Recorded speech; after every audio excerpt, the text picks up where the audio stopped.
Gente, são 13h41. Hoje nós vamos conversar com o Dr. Marcel Marchese, advogado, formado pela Universidade Paulista, professor de auditoria e execuções de cálculos trabalhistas. Olha, membro da Ordem dos Advogados do Brasil, ele irá falar de como as empresas podem se preparar para evitar um processo trabalhista de acordo com as novas leis. Aliás, ontem, isso que eu não entendo. Ontem o Ciro Gomes disse que vai acabar com essa... A primeira coisa que ele tomaria como atitude se fosse presidente era acabar com a reforma trabalhista. Por outro lado, o Alckmin diz que não, mantém porque isso modernizou isso e aquilo. Eu vou perguntar ao doutor Marcel Marchese, antes de mais nada. Boa tarde, doutor. Boa tarde. Doutor, como vai? Tudo bem, doutor. Afinal de contas, a gente fica ouvindo os políticos e eles falam assim que uma hora uns falam que foi bom, outros falam que não foi, que isso acabou piorando a situação do Brasil. Foi uma das frases que o Ciro Gomes falou. Afinal, essa nova lei trabalhista, esse processo trabalhista atualmente, ele foi bom ou não foi bom, doutor? Olha, Eli, nós temos opiniões dos dois lados. Tá? Foi uma alteração grande na CLT, a maior desde a sua criação, tá? E trouxe muitas mudanças, tanto nos contratos de trabalho, nas condições de trabalho, quanto no processo trabalhista.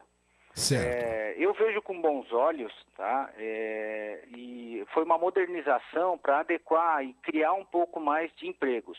Essa foi a ideia do legislador.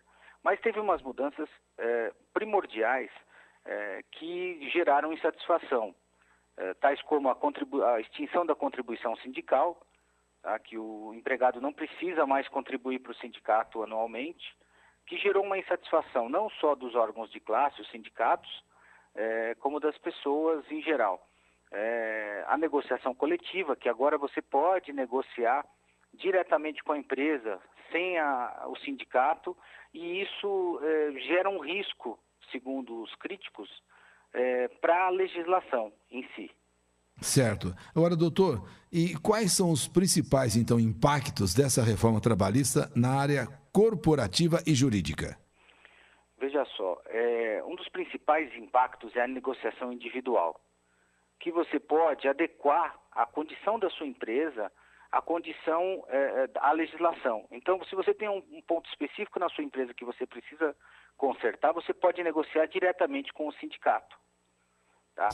Uma das grandes mudanças que eu acredito venha a favorecer os empregados é a demissão de comum acordo.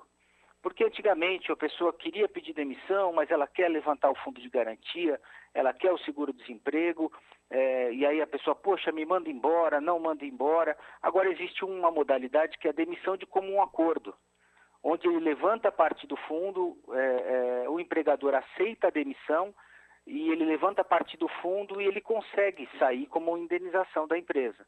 Ah, entendi. Isso é uma boa para o funcionário? É uma boa, digamos, para duas partes. Eu não preciso onerar demais o empregador, porque ele tem que pagar a multa completa do fundo, mas o empregado pode levantar o fundo de garantia, que é um direito dele. E quem sai do emprego, nós sabemos que tem uma necessidade imediata de um valor para conseguir ver o que vai fazer da vida, como vai sobreviver, porque as contas continuam vencendo, né, Eli? É verdade. Agora, o que é um contrato intermitente, doutor? Veja só, é um contrato intermitente. A legislação tentou criar um contrato para abarcar aquelas pessoas que trabalham, digamos, em bicos, em situações de necessidade. Tá? Essa é uma das críticas maiores, porque não se sabe nem se esse contrato vai existir. Porque você contrata uma pessoa, mas só chama ela para trabalhar quando você tiver muito trabalho na empresa. Certo. Tá? E aí você paga somente por aquele horário de trabalho.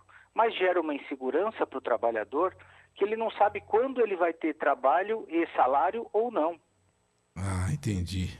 Então, esse aí é uma das cláusulas que realmente levanta polêmica, né, doutor? Levanta, porque imagina você fica esperando o mês todo e só te chamam 2 dias para trabalhar. Então, a pessoa fica dependente daquele contrato, daquela necessidade. As empresas se beneficiaram com essa reforma, doutor? Olha, eu diria que é uma modernização seguindo o fluxo de todo o mundo, né? Então existe uma flexibilização negocial que ajudou. sim, as empresas para se adequarem, que você consegue negociar diretamente com o empregado as condições de horas extras, de banco de horas, tá? E não precisa mais do sindicato. Também você pode homologar diretamente a rescisão do contrato de trabalho na empresa, não necessita ir ao sindicato para fazê-lo. Perfeito. Isso facilita até para recebimento de fundo de garantia do funcionário e do seguro-desemprego. Os processos trabalhistas, segundo a gente tem lido, têm diminuído bastante. Isso por conta de tudo isso aí, né, doutor? Sim, não, também pelo seguinte, eles reduziram 40%, tá, nesse primeiro impacto, porque todos não sabem o que vai acontecer no futuro. Tá? E a lei nova, ela impôs uma cláusula muito penalizadora para as pessoas, que seria o pagamento de custas se ela perder o processo. Sim.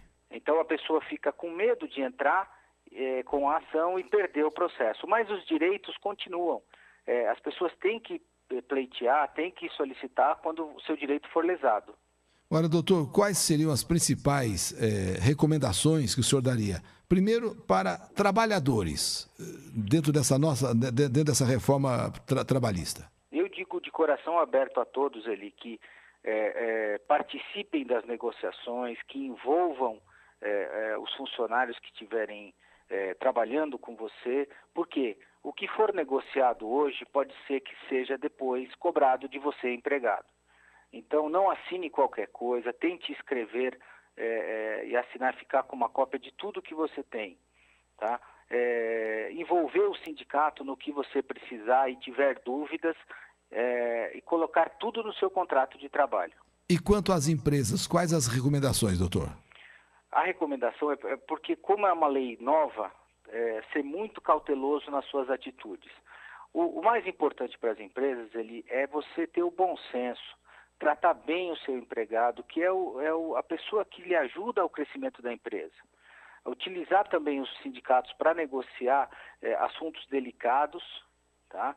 Para evitar que você gere um problema futuro, mas de qualquer forma, a empresa que é um bom pagador, que tem funcionários felizes, ela vai evitar esses processos. E claro, ele consultar sempre um advogado. Sim. Agora, eu tenho só uma pergunta, parece que veio pelo WhatsApp, por telefone. Alô? Alô, Lili. Boa tarde. Boa tarde. Qual é o seu nome? É Maria, Cida. Maria Aparecida, Cida. Você mora onde, Maria? Eu moro na Piraporinha, em Santo Amaro, na rua Maria Batista, 287, casa 3. O que você quer saber do doutor? Eu quero saber se empregado doméstico tem direito ao PIS, ou se não tem. Então, doutor, a empregada doméstica tem direito ao PIS ou não? Então, ela não tinha antigamente, e depois da legislação nova, ela passou a ter o direito ao PIS, tá? Como outros direitos que antes ela não tinha. Então, olha, Maria, você tem direito sim ao PIS, como toda empregada doméstica. Desde que ela esteja registrada, né, Eli? É claro, desde que você esteja... Ô, Maria, você está registrada? Há 8 anos. Então, você tem direito ao PIS, né, doutor? Então, eu tenho que ir na Caixa Econômica, ele vê isso? Ou eu tenho que ser com o patrão? Aí já não sei, doutor, como é que é? Tem que ir na Caixa ou tem que falar com o patrão sobre o PIS? Tem que ir na Caixa diretamente. Se você tiver qualquer problema, aí você volta e procura o seu patrão. Bom, olha, doutor, eu queria agradecer muito a sua participação. Doutor Marcel Marchesi, gente, é advogado formado pela Universidade Paulista, professor de auditoria e execuções e cálculos trabalhistas, é membro da Ordem dos Advogados do Brasil. E então, esse processo trabalhista que está gerando tanta polêmica que desde quando se instituiu, ontem, por exemplo, se falou tanto isso no debate, aliás, o debate um pouquinho morno, mas esse assunto foi um dos que acabou trazendo uma certa discussão. Então, doutor, o certo é a gente continuar do jeito que está atualmente, ou o senhor acredita que tem que fazer algumas reformulações dessa lei? Eu acho, Eli, que a situação deve se adaptar. Ontem, inclusive, eu ouvi o debate também, e você falar que vai acabar uma lei sendo presidente, simplesmente pelo selo, é irreal. Mas eu acredito que muitas coisas devem se adaptar para continuarmos com parte, pelo menos, da legislação nova. Perfeito. Doutor, muito obrigado. Uma boa tarde para o senhor. Muito obrigado, Eli, pela honra de estar aqui no programa. Capital.